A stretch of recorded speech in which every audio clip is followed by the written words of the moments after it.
Hello everyone, स्वागत है आपका एनआर मैथ क्लासेस में। आज की जो हमारी क्लास है वो है 4 नंबर। अब तक हम REET mains level first level second की मैथ क्लासें 3 क्लासें कंप्लीट कर चुके हैं। आज की जो हमारी क्लास है वो है 4th नंबर। अभी तक हमारा पहला ही टॉपिक चल रहा है नंबर सिस्टम, जिसमें हमने संख्याएं, दशमलव प्रसार पढ़े हैं।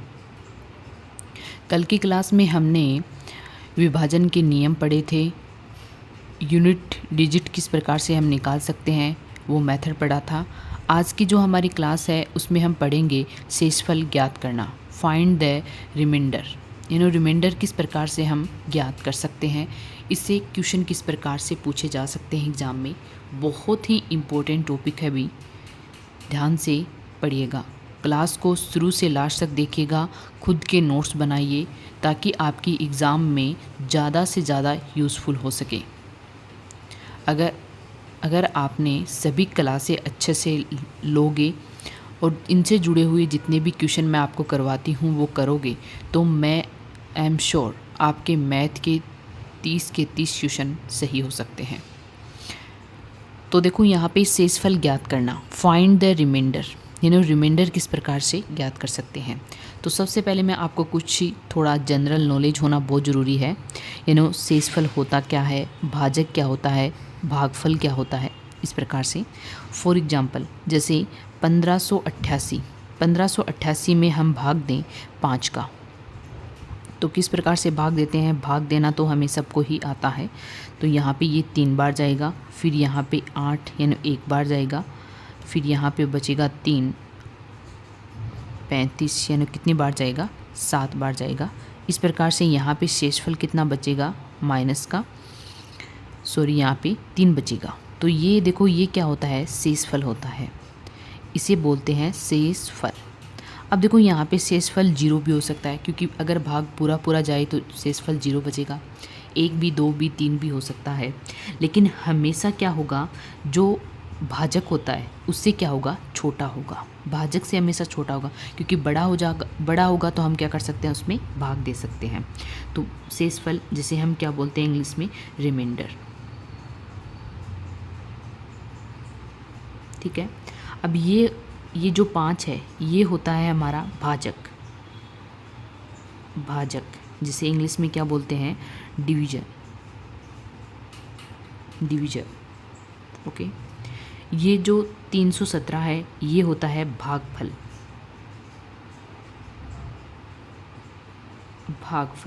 जिसे इंग्लिश में क्या बोलते हैं, क्वोशंट।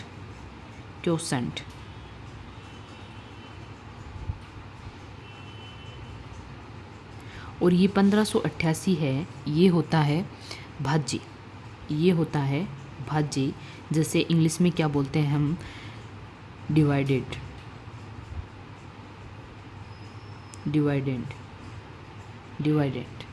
इस प्रकार से आपको समझ में आ गया होगा कि किसे भाजक बोलते हैं, भाज्य क्या होता है, भागफल क्या होता है, शेषफल क्या होता है, और इंग्लिश में भी मैंने सारे इनके नाम बता दिए हैं। अब देखो यहाँ पे भाजक, भागफल, भाज्य, शेषफल, इसमें रिलेशन क्या होता है। तो मैं ये जो रिलेशन है वो मैं यहाँ पे लिख देती हूँ। देखिए थोड़ा यहाँ पे लिख देती हूँ। क्या होता है, भाज्य इक्वल क्या होता है, भाज्य इक्वल होता है भाजक यानी 5 को गुणा करें अगर हम भागफल से, भागफल यानी 317,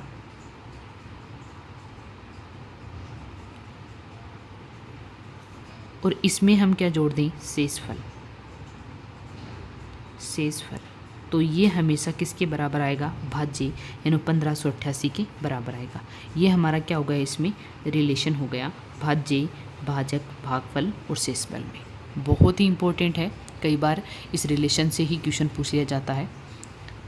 तो सबसे पहले हमारा देखो क्वेश्चन है, 8 की पावर 1785 में 7 का भाग देने पर शेषफल ज्ञात कीजिए।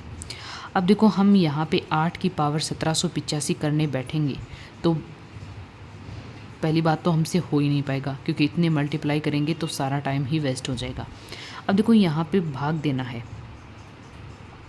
भाग देना है, क्या देना है, 7 का भाग 8 में दिया, सबसे पहले हमें 8 की पावर है 1785 में भाग देना है 7 का।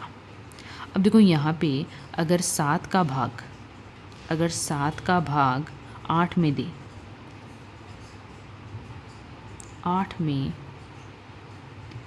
दिया जाए तो शेषफल कितना बचेगा, शेषफल बचेगा 1। ठीक है, अब यहाँ पे देखो शेषफल 1 बच रहा है, तो 1 की पावर कितना लिखेंगे, 1785।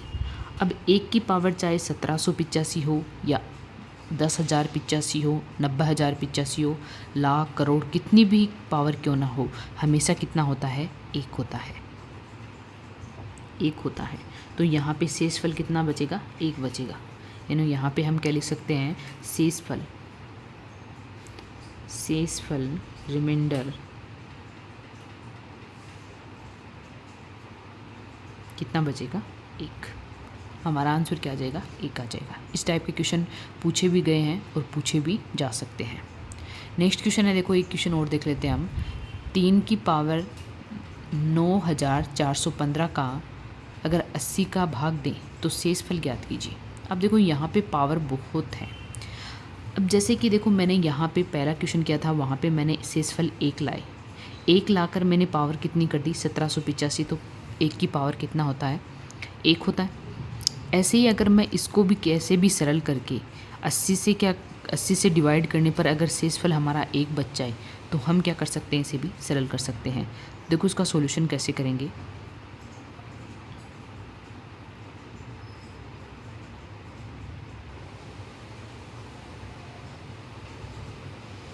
यहाँ पे देखो क्या है, 3 की पावर 9415 बट्टा में 80 इक्वल, अगर यहाँ पे करें देखो 3 की पावर 9412 इंटू 3 की पावर 3। इस प्रकार से अगर मैं इसे लिखूं तो क्या कोई मान में फ़र्क पड़ेगा, नहीं, क्योंकि अगर आधार सेम हो तो घातें क्या होती हैं, हमेशा जुड़ती हैं। तो अगर इनको जोड़ोगे तो ये मान आ जाएगा। इसमें मैं क्या कर रही हूँ, 80 का भाग देंगे। अब हमें पता है कि 3 की पावर 3 कितना होता है, 3 की पावर 3 कितना होता है, और इसे हम देखो क्या लिख सकते हैं, 3 की पावर 4। अब देखो मैंने क्या कहा था कि अगर हम इसमें भाग दें तो अगर हमारा रिमाइंडर 1 आ जाए तो इस प्रकार से संख्या लाने की क्या करेंगे, हम 3 की पावर 4 और इसको गुणा करेंगे 2353 से, 2353 से गुणा 3 की पावर 3 कितना होता है, 27 बट्टा में कितना हो जाएगा, 80। अब देखो यहाँ पे 3 की पावर 4 कितना होता है, 3 की पावर 4 पता है हमें कितना होता है, 81 होता है। तो ये हो जाएगा 2353 गुणा 27 अपॉन में कितना हो जाएगा, 80। अब देखो ऊपर वाली संख्या गुणा में है तो भाग पूरे में जाएगा। अब हम अगर 81 में 80 का भाग देंगे तो हमारा रिमाइंडर कितना बचेगा, 1। तो हम क्या लिख सकते हैं इसे, 1 की पावर 2353 इंटू 27 अपॉन में कितना होगा, 80। अब 1 की पावर कितनी भी हो, मान हमेशा 1 होता है, तो ये कितना हो जाएगा, 27 बट्टे 80। अब देखो 27 तो छोटा है और 80 क्या है, बड़ा, यानी यहाँ पे भाजक तो क्या है, बड़ा है और भाज्य क्या है, छोटा। तो ये क्या हो जाएगा, हमारा शेषफल हो जाएगा, यानी शेषफल कितना होगा, 27, क्योंकि हम इसमें भाग नहीं दे सकते क्योंकि यहाँ पे 27 क्या 80 से छोटा, तो यहाँ पे शेषफल कितना हो जाएगा, 27। और शेषफल ये हमें क्वेश्चन में पूछा था। तो देखो सबसे मेन मकसद ये है हमारा कि अगर हम पावर को चेंज करके इस टाइप से लेकर आएँ कि हमारा रिमाइंडर 1 बचे, तो मैंने इस टाइप से क्या किया, सरल किया, ताकि रिमाइंडर क्या बचे, इसमें 1 बचे। नेक्स्ट क्वेश्चन है, देखो ये हमारा यहाँ पे 888 की पावर 222 गुणा 222 की पावर 888 का भाग 3 का, तो शेषफल क्या बचेगा। थोड़ा देखो हमें यहाँ पे शेषफल निकालना है, किस प्रकार से हम शेषफल निकाल सकते हैं। नेक्स्ट क्वेश्चन है, देखो यहाँ पे हमारे पास ये जो क्वेश्चन है इसमें देखो किस प्रकार से सोल्व करेंगे हम। अब देखो यहाँ पे तो क्या है, जो भाज्य है वो क्या है, भाजक से छोटा है तो हम भाग दे सकते हैं। तो क्या देखो 3 का भाज्य रूल बताया था मैंने आपको, 3 का डिवाइडेड रूल क्या बताया था कि दी गई संख्या के अंकों को जोड़ते हैं। अगर अंकों को जोड़ने पर जो संख्या आ रही है वो 3 का गुणज है तो वो 3 से डिवाइड होगी। तो हम यहाँ पे देखते हैं, देखो 888 का योग, अगर 888 का योग करें 8 + 8 + 8 = 24 है। अब 24 है, इसमें 3 का भाग जाता है पूरा, इसमें 3 का भाग जाता है, 3 का भाग जाता है, अतः यह है 3 से भाज्य है। अब देखो ये संख्या 3 से भाज्य है, इसका मतलब यहाँ पे रिमाइंडर 0 बचेगा। हमें ऐसे ही चेक करना है कि क्या 222 भी 3 से भाज्य है। 222 का योग, 222 का अगर हम योग करें 2 + 2 + 2 इक्वल कितना आएगा, 6 है। इसमें 6 है, 6 3 का क्या है, गुणज है, तो 3 का भाग जाता है, 3 का भाग जाता है, अतः यह 3 से भाज्य है, यह 3 से भाज्य है। अब देखो दोनों ही संख्या में 3 का पूरा भाग जा रहा है। पावर में अभी हमें कोई मतलब नहीं है क्योंकि यहाँ पे हमें रिमाइंडर से मतलब है पहले। तो यहाँ पे देखो भाग जा रहा है पूरा, तो रिमाइंडर 0 बचेगा, यहाँ पर भी 0 बचेगा। तो हमारा आंसर क्या आ जाएगा, शेषफल कितना बचेगा, यहाँ पे शेषफल हमारा कितना हो जाएगा, 0। क्योंकि इन पावर कितनी भी हो, रिमाइंडर का जो मान है वो 0 है। तो अगर 3 का भाग देंगे, पूरा जा रहा है इस संख्या में, तो हमारा रिमाइंडर क्या हो जाएगा, 0। यहाँ पे देखो नेक्स्ट क्वेश्चन देख लेते हैं हम। ये भी भाज्य भाजक से संबंधित क्वेश्चन है। क्या है, किसी संख्या को 119 से भाग दिया जाए तो शेष 19 बचता है। यदि उसी संख्या को 17 से भाग दें तो शेषफल क्या बचेगा। अब देखो हमें यहाँ पे क्या दे रखा है, पहला क्या दे रखा है, प्रथम भाजक दे रखा है। प्रथम भाजक देखो 119, संख्या का हमें पता नहीं है, लेकिन प्रथम भाजक दे रखा है हमें। प्रथम भाजक कितना दे रखा है, 119, ठीक है। और प्रथम शेषफल कितना दे रखा है, प्रथम शेषफल कितना दे रखा है हमें, 19, ठीक है। उसी संख्या में 17 से भाग देने पर, यानी द्वितीय भाजक कितना दे रखा है हमें, द्वितीय या दूसरा भाजक कितना दे रखा है, 17। और हमें क्या ज्ञात करना है, द्वितीय शेषफल ज्ञात करना है। द्वितीय शेषफल ज्ञात करना है इस प्रकार से। अब देखो या तो हमें संख्या पता चल जाए, संख्या पता चल जाए तो हम वहाँ से क्या कर सकते हैं,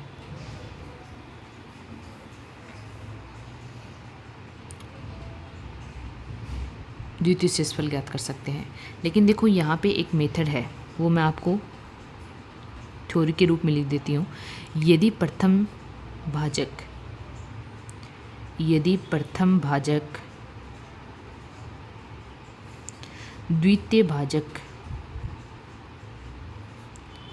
द्वितीय भाजक का गुणज है मतलब पूरा भाग जाता है, गुणज है, तो द्वितीय शेषफल ज्ञात करने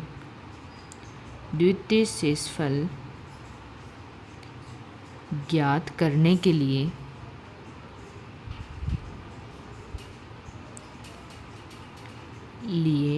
सदैव प्रथम शेषफल में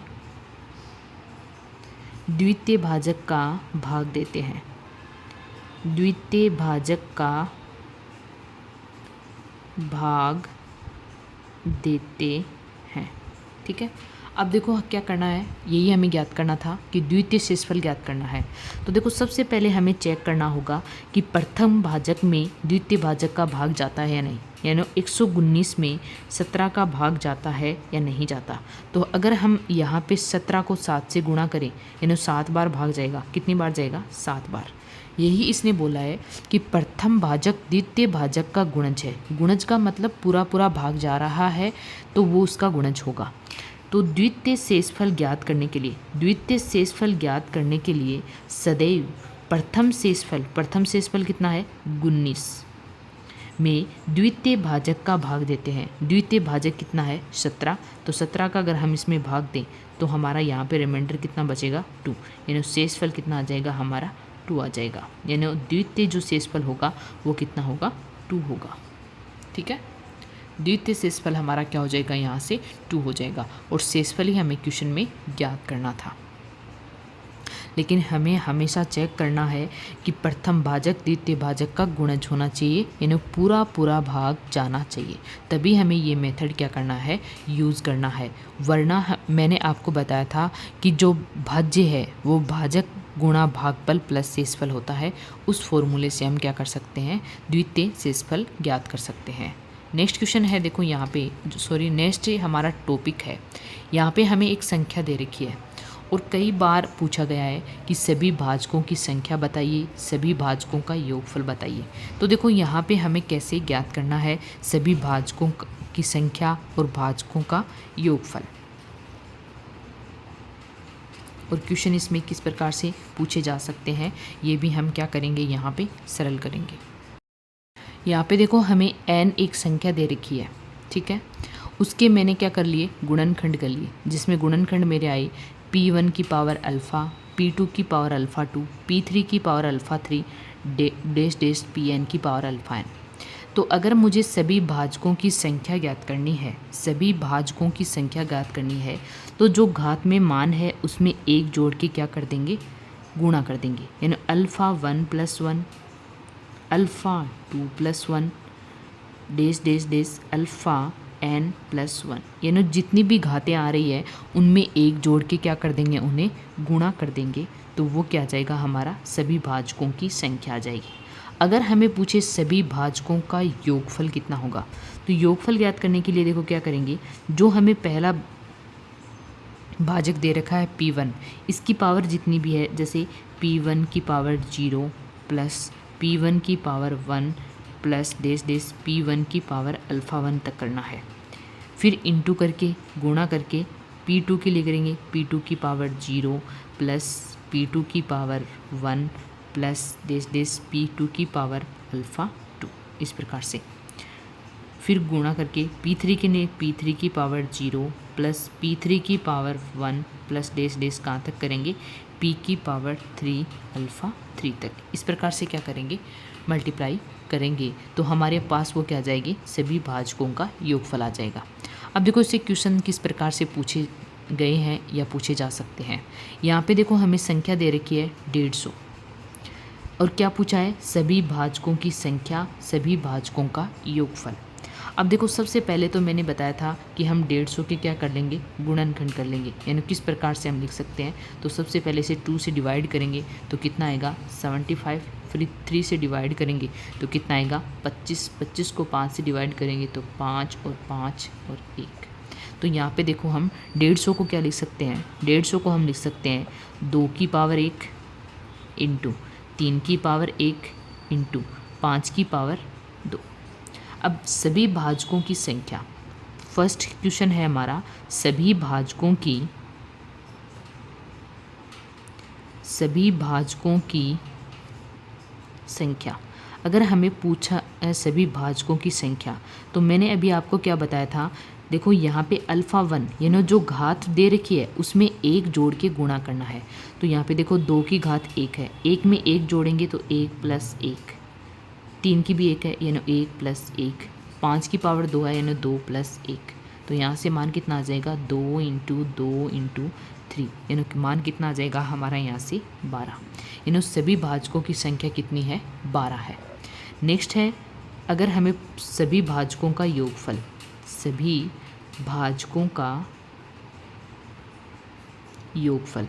अगर योगफल पूछे तो हमें देखो किस प्रकार से सरल करना है।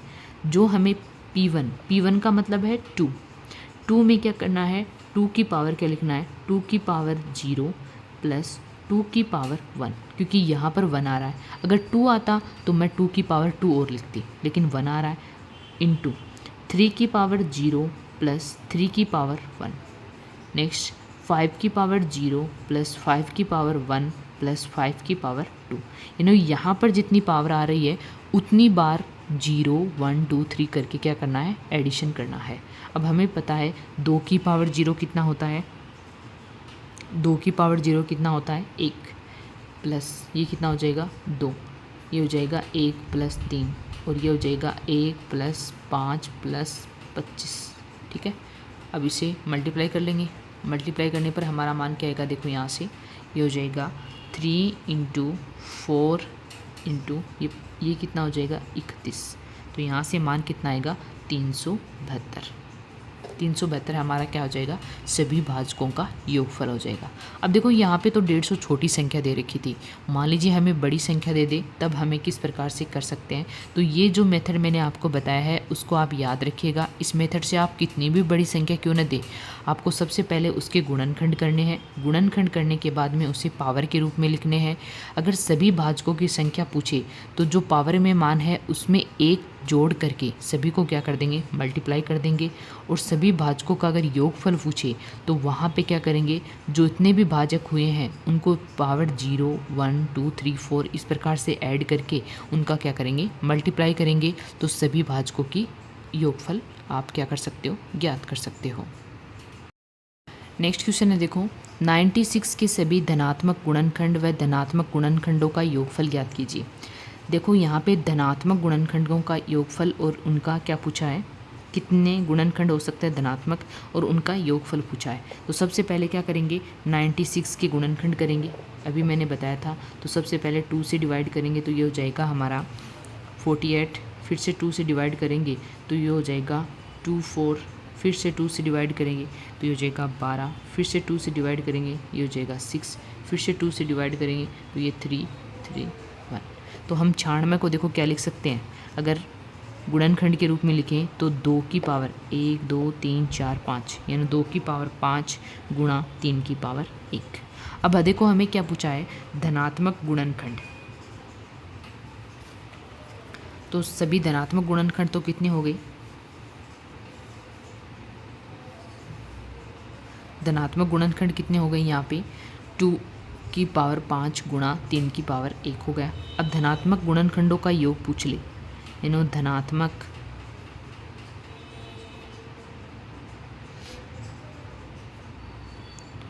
गुणनखंडों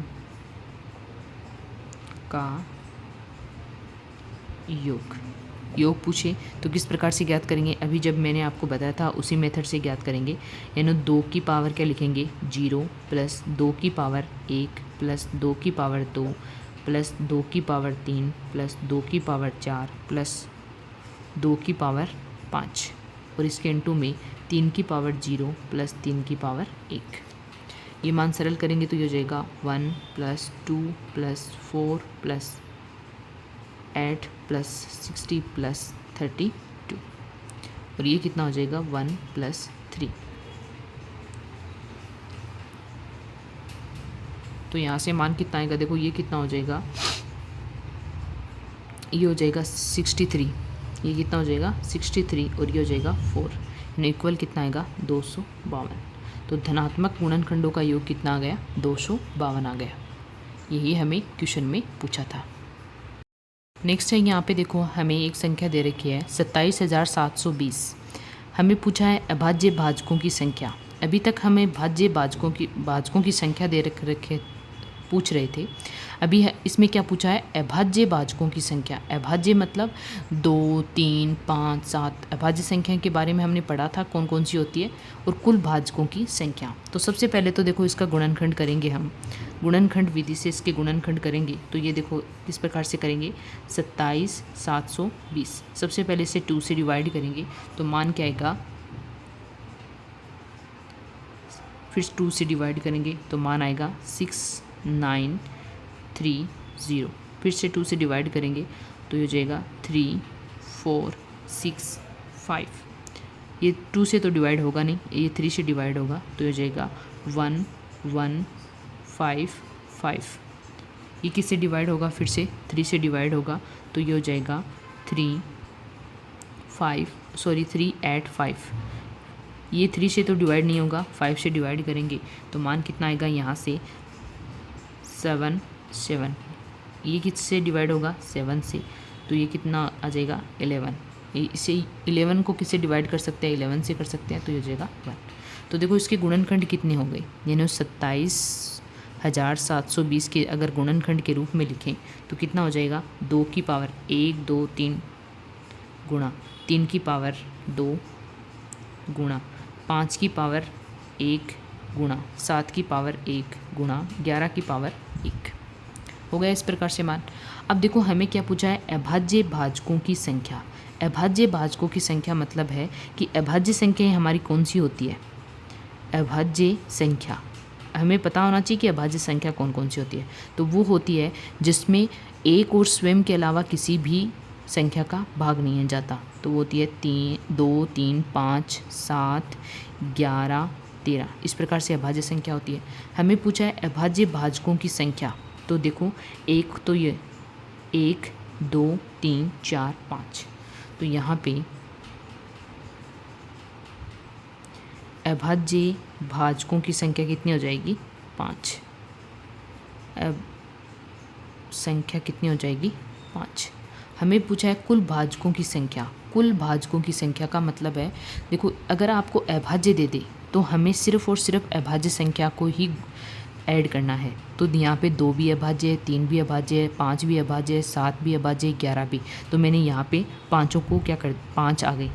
लेकिन आपको पूछ ले भाजकों की संख्या, तो भाजकों की संख्या कैसे ज्ञात करेंगे, जो यहाँ पे देखो पावर में जो मान है उसमें 1 ऐड करके क्या करेंगे, गुणा करेंगे। तो कुल भाजकों की संख्या कितनी हो जाएगी यहाँ पे, 3 + 1, 2 + 1, 1 + 1, 1 + 1 और 1 + 1। तो यहाँ से मान आएगा 4 × 3 × 2 × 2 × 2। तो यहाँ से मान कितना आ जाएगा हमारा, यहाँ से मान आएगा 96। अगर हम गुणा करें 12, 24, 48 और ये हो जाएगा 96। कितना आ जाएगा, कुल भाजकों की संख्या कितनी आ जाएगी, 96। अब देखो इसमें क्वेश्चन किस प्रकार से पूछा गया है, जो रीट में पूछा गया है, पेपर सेकंड में भी पूछा जाता है इस टाइप का क्वेश्चन और पेपर फर्स्ट में भी पूछा जा सकता है। तो देखो इसका सॉल्यूशन हम कैसे करेंगे। सबसे पहले हमें दे रखा है 21,168 इक्वल दे रखा है 2 की पावर a, 3 की पावर b, 7 की पावर c। जहाँ a b c प्राकृत संख्याएं हैं तो 4a - 5b + c का मान ज्ञात करना है। तो सबसे पहले मैंने आपको बताया था कि इसे गुणनखंड के रूप में लिखना है, तो ये हो जाएगा 21,168, यानी गुणनखंड के रूप में लिखेंगे तो इसके गुणनखंड करेंगे। अब हमें देखो यहाँ पे गुणनखंड के रूप में लिखना है, तो सबसे पहले क्या करेंगे, 2 का भाग देंगे। 2 का भाग कितनी बार जाएगा, 1, 0, 5, 8, 4। फिर से 2 का भाग देंगे तो जाएगा इसमें 5, 2, 9, 2। फिर से 2 का भाग देंगे तो ये कितनी बार जाएगा, यहाँ से 2, 6 और फिर इसमें जाएगा 4, 6। अब इसमें भी 2 का भाग जाता है तो ये 2 का यानी 1, ये हो जाएगा 3, ये हो जाएगा 2 और ये हो जाएगा 3। अब देखो यहाँ पे 2 का भाग नहीं जा सकता क्योंकि लास्ट में 3 आ रहा है, तो यहाँ पे 3 का भाग दे के देखते हैं 3 का भाग जाएगा या नहीं जाएगा। तो 3 का भाग दे के देखें तो ये हो जाएगा 4 और 4 और 1।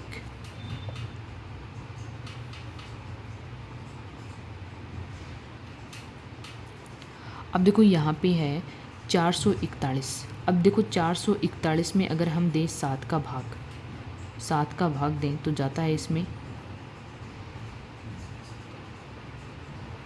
7 × 5 = 35, 7, 6 बार जाएगा 42।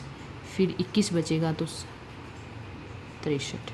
फिर से 7 का भाग देते हैं तो कितनी बार जाएगा 9 बार, और फिर इसमें 3 का भाग दें तो ये चला जाएगा 3, 3 और 1।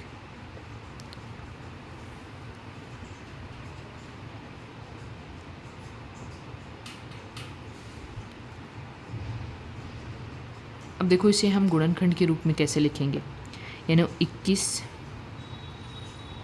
68 को अगर हम गुणनखंड के रूप में लिखें, यहाँ पे देखो हम अगर 3 का भाग पहले भी देते तो इसमें चला जाता भी, 7 का देने के बजाय अगर हम 3 का भाग भी देते तो चला जाता इसमें, लेकिन कोई नहीं, हम ऐसे लिख लेते हैं। 2 की पावर कितना हो गया 4, 3 की पावर कितना हो जाएगा 1 2 3, 3 की पावर 3, और 7 की पावर कितना है 2। अब देखो हमें यहाँ पे इसके इक्वल क्या दे रखा है, इसके इक्वल दे रखा है 2 की पावर a गुणा 3 की पावर b गुणा 7 की पावर c, और हमारा कितना है 2 की पावर 4 इंटू 3 की पावर 3 इंटू 7 की पावर 2।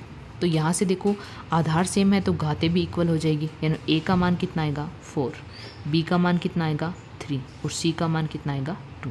अब ये मान हमें यहाँ पे रखना है क्योंकि हमें ये पूछा है, तो यहाँ से क्या मान आएगा देखो 4a minus 5b plus c।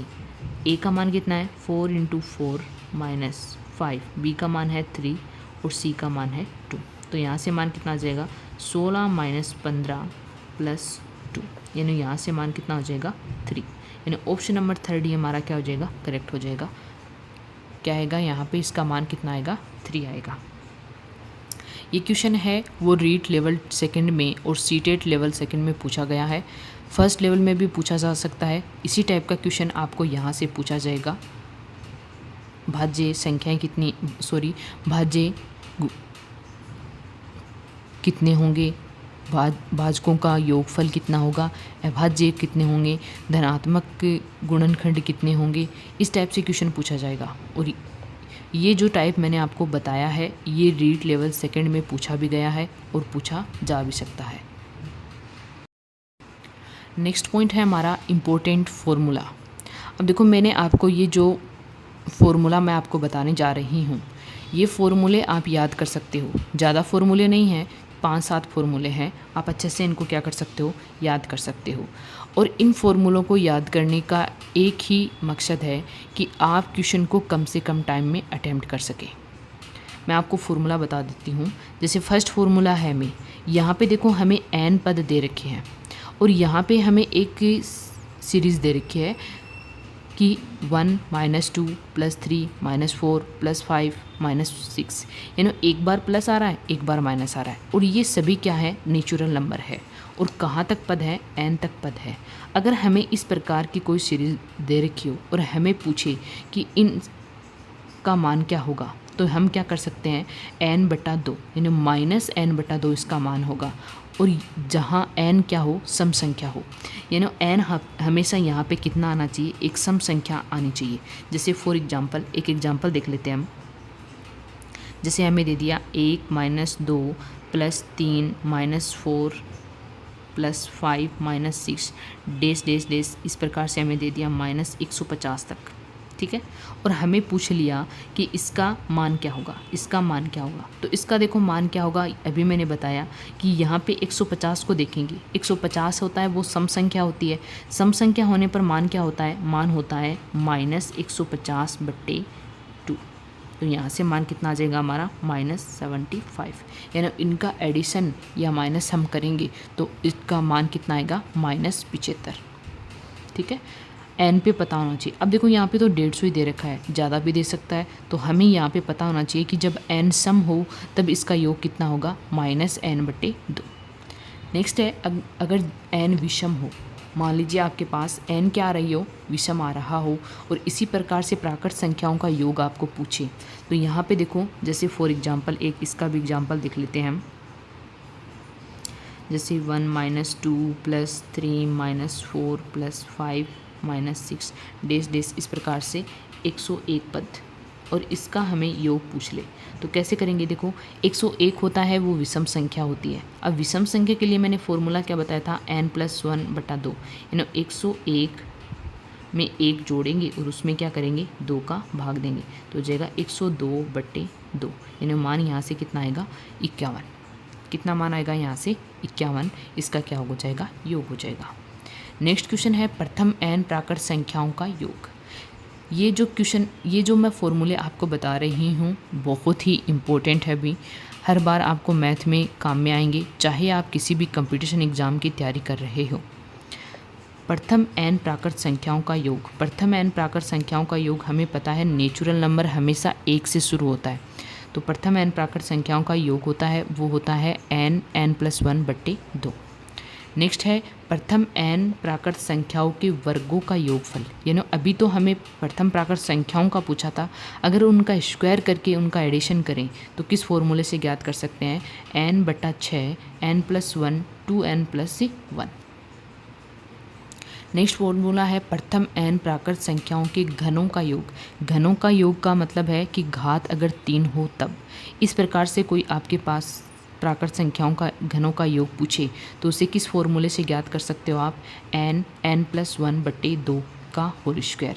लेकिन यहाँ पे देखो n की पावर कितनी होनी चाहिए, हमेशा 3, यानी सभी डिजिट की पावर कितनी होनी चाहिए, 3 होनी चाहिए, और प्राकृत संख्याएं होनी चाहिए।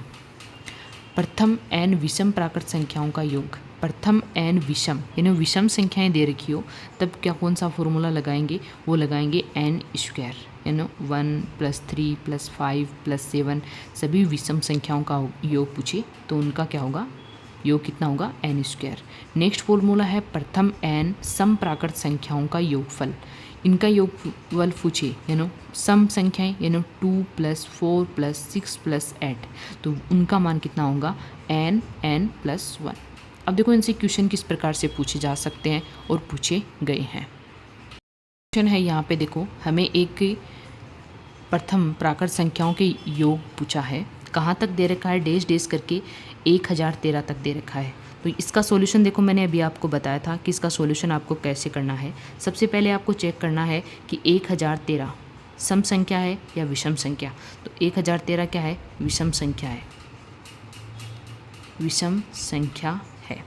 तो इसका जो योग करेंगे यानी 1 - 2 + 3 - 4 + 5 - 6 डैश डैश डैश प्लस 1013, तो इसका मान क्या आएगा, 1013 में पहले तो 1 ऐड करेंगे और फिर उसमें 2 का क्या करेंगे, भाग देंगे, तो हो जाएगा 1014/2, यानी मान कितना आएगा, 507। 507 क्या आएगा, इसका योग आएगा। इस प्रकार से हम क्या कर सकते हैं, n पदों का योग ज्ञात कर सकते हैं। नेक्स्ट क्वेश्चन है देखो यहाँ पे 200 से 500 तक में 13 के गुणजों का योगफल, यानी 200 से लेकर 500 तक में 13 के गुणजों का योगफल ज्ञात करना है। अब 13 के गुणज का हमें पता होना चाहिए, 200 से 500 तक यानी इनके बीच में। अब देखो हमें पता है कि 200 है वो भी 13 का गुणज नहीं होता और 500 है वो भी 13 का गुणज नहीं होता। गुणज होने का मतलब है कि उस संख्या में पूरा पूरा भाग जाना चाहिए। तो 200 में भी 13 का पूरा पूरा भाग नहीं जाता और 500 में भी नहीं जाता। तो इनके बीच हमें संख्याएं ज्ञात करनी है कि कितनी संख्याओं है, उनका योगफल बताना है हमें। अब देखो यहाँ से 200 से आगे 201 में भी नहीं जाता, 202 में भी नहीं जाता, 203 में भी नहीं जाता, 204 में भी नहीं जाता, 205 में भी नहीं जाता, और किस में जाता है, 208 में। 208 में 13 का पूरा पूरा भाग जाता है, आप देख सकते हैं 208 में 13 का पूरा पूरा जाएगा। अब इसमें अगर मैं 13 ऐड कर दूँ तो वो आएगा मेरा 221। इसी प्रकार से मैं 13 ऐड करते चलूँ तो एक हमारे पास इस क्या बन जाएगी, श्रेणी बन जाएगी, जिसका लास्ट मान क्या होगा, 494, क्योंकि इससे 500 में तो भाग जाता नहीं है, 495 में भी नहीं जाता, 96 में भी नहीं जाता, 97 में भी नहीं जाता, 98 में भी नहीं जाता, और 99 में भी, और 500 में भी नहीं जाएगा। तो देखो ये मान हमारा कहाँ से लेकर कहाँ तक आ गया। अब देखो हमें यहाँ पे निकालना है, 494 दे रखा है।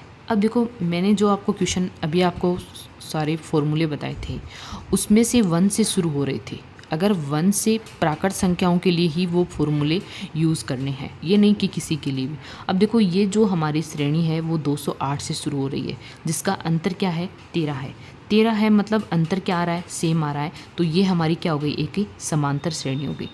क्या है, समांतर श्रेणी है। समांतर श्रेणी यानी AP है, क्योंकि यहाँ पे डिजिट के बीच में संख्याओं के बीच में जो अंतर है वो बिल्कुल क्या है, सेम है। तो यहाँ से देखो कैसे निकालेंगे, TN का मतलब है लास्ट पद कितना आ रहा है 494, nवा पद। A का मान कितना आएगा, A का मान है मतलब प्रथम पद यानी 208। D है, D मतलब अंतर, तो ये कितना हो जाएगा 221 में से 208 घटाएंगे तो कितना आएगा, D का मान कितना आ जाएगा 13 आ जाएगा। हमें यहाँ पे गुणजों का योगफल पूछा है, तो देखो यहाँ पे योगफल का फॉर्मूला क्या होता है, समांतर श्रेणी के लिए योगफल का मान क्या हो, फॉर्मूला क्या होता है, A + n - 1 D। योगफल हमें कितना दे रखा है, लास्ट का जो पद है वो कितना दे रखा है, यानी TN = A + n - 1 × D। TN का मान कितना दे रखा है 494 इक्वल A का मान कितना दे रखा है हमें, A का मान कितना दे रखा है, यहाँ से A का मान दे रखा है 208 प्लस n का मान हमारे पास है नहीं, क्योंकि n का मान ही हमें ज्ञात करना है n - 1। D का मान कितना है 13। इसे देखो थोड़ा सरल कर लेते हैं, तो मान कितना आएगा यहाँ से n - 1 इक्वल, इसको इधर लेके आएंगे तो ये माइनस होगा, यानी -208 बट्टा में कितना आएगा 13। इसे सरल करेंगे तो ये हो जाएगा 286/13, इसमें भाग देंगे 13 का तो ये कितना आएगा 22 आएगा। देखो यहाँ पे कितने पदों का योग निकालना है हमें, 23 पदों का योग निकालना है। तो यहाँ पे हमारे पास n का मान कितना आ गया है, यहाँ से n का मान अगर हम सरल कर लें तो -1 को उधर लेके जाएंगे तो प्लस का हो जाएगा, यानी 22 + 1 इक्वल कितना हो जाएगा 23। तो यहाँ पे 23 पदों का योग किसके लिए, समांतर श्रेणी के लिए S23 क्या होता है, n/2 A + L। L क्या है यहाँ पे, अंतिम पद। अंतिम पद कौन सा था हमारा, अंतिम पद कौन सा था 494 अंतिम पद है, 208 क्या है पहला पद है। तो यहाँ से हम निकाल सकते हैं क्या मान होगा, n का मान अभी हमने निकाला है कितना है 23/2, A का मान कितना है 208, L का मान है 494। यहाँ से मान कितना आ जाएगा 23 × ये कितना हो गया 702/2, तो यहाँ से मान आ जाएगा 8073। इसको सरल करेंगे तो मान कितना आ जाएगा 8073। इस प्रकार से हम क्या कर सकते हैं, 23 पदों का योगफल निकाल सकते हैं। ये थोड़ा देखो हाई लेवल का क्वेश्चन है, पूछा भी जा सकता है, नहीं भी पूछा जा सकता, लेकिन फिर भी आपको ये पता होना चाहिए कि अगर समांतर श्रेणी दे रखी है, देखो समांतर श्रेणी का पहचान करने का एक ही तरीका है कि अगर इन दोनों संख्याओं को पहला पद और दूसरे पद को घटाने पर अगर अंतर सेम आ रहा है, दूसरे तीसरे को घटाने पर भी अंतर सेम आ रहा है, अंतर क्या होना चाहिए, इनके बीच का अंतर सेम होना चाहिए, तो वो एक समांतर श्रेणी है। समांतर श्रेणी में योगफल किस प्रकार से ज्ञात किया जाता है, यानी अंतिम n का मान किस प्रकार से निकालेंगे ये मैंने बता दिया आपको। यहाँ से n पदों के योगफल का फॉर्मूला क्या होता है, n पद मतलब हमें यहाँ पे 23 पदों का योग निकालना था, तो 23 पदों का योग किस प्रकार से हम निकाल सकते हैं, ये सारे फॉर्मूले मैंने आपको यहाँ पे बता दिए हैं। इस टाइप से आज की क्लास में हमने किस प्रकार से शेषफल यानी रिमाइंडर निकाल सकते हैं, रिमाइंडर से किस प्रकार के क्वेश्चन पूछे जाते हैं, अगर हमें प्राकृत संख्याओं की एक n पदों की श्रेणी दे रखी है, उनका योगफल हमें पूछे तो किस प्रकार से हम निकाल सकते हैं, भाजकों की संख्या कैसे निकालेंगे, भाजकों का योगफल कैसे निकालेंगे, गुणनखंड किस प्रकार से करेंगे और उससे किस टाइप के क्वेश्चन हमें पूछे जा सकते हैं, ये सारे हमने आज की क्लास में पढ़े। नेक्स्ट जब भी हमारी क्लास होगी तो उसमें हम नंबर सिस्टम का जो टॉपिक है घातांक के नियम वो हम पढ़ेंगे, नेक्स्ट क्लास में पढ़ेंगे। अगर आपको वीडियो अच्छा लगे तो लाइक शेयर सब्सक्राइब ज़रूर कीजिएगा और प्लीज़ गाइज इन क्लास को सपोर्ट कीजिए, जितना हो सके उतना शेयर कीजिए ताकि मुझे मोटिवेशन मिल सके और मैं आपको अच्छे से अच्छे मैटर प्रोवाइड करवा सकूं। थैंक यू सो मच, मिलते हैं नेक्स्ट क्लास में।